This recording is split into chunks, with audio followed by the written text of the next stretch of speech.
Vamos identificar esses componentes eletrônicos aqui, ó. O que será que é esse componente, esse componente aqui, esse aqui que tem a cor marrom claro, né, meio laranjinha, tem um código marcado aqui, esse outro grandão aqui que tem um símbolo negativo do lado. O que será que são os componentes eletrônicos aqui? O que acontece, pessoal? Essa placa, ela não tem uma coisa muito interessante que é o nome do componente, o nome de identificação do componente.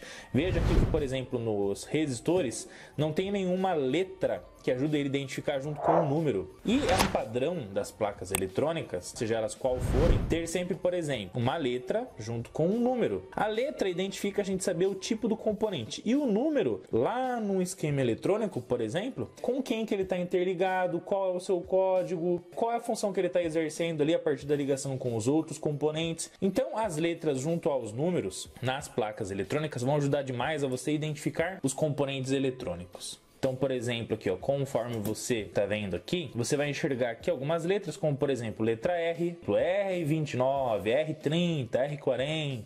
Assim como nesses componentes aqui, professor Rodolfo, olha só, achei alguns componentes eletrônicos aqui nessa placa que são bem parecidos com a outra. Por exemplo, esse, por exemplo, esse, por exemplo, esse aqui. Então esses componentes, será que tem a mesma função desses aqui? Opa, então começou a ficar interessante, ó. Então, e aqui tá marcado um código lá interessante, por exemplo, C24. Pô, aqui tá marcado C24, aqui tá marcado aqui em cima C22.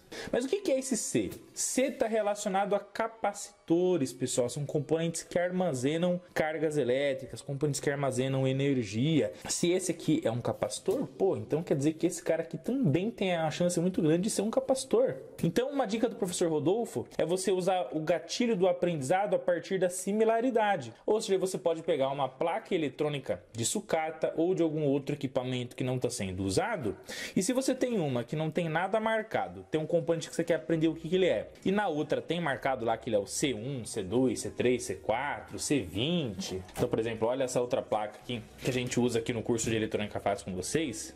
Então, olha lá quantos componentes eletrônicos tem. Se tem uma placa que tem um componente e na outra você tem esse mesmo componente, mas não tem nenhuma nomenclatura que ajude na identificação dele, vai na similaridade. Então, por exemplo, C16, olha lá quantos componentes com a letra C. O que acontece? Tem um cara aqui que é C, na outra também tem. Então, o C, já para adiantar para vocês, significa que esses componentes aqui são os danados dos capacitores, os armazenadores de energia, armazenadores de cargas elétricas.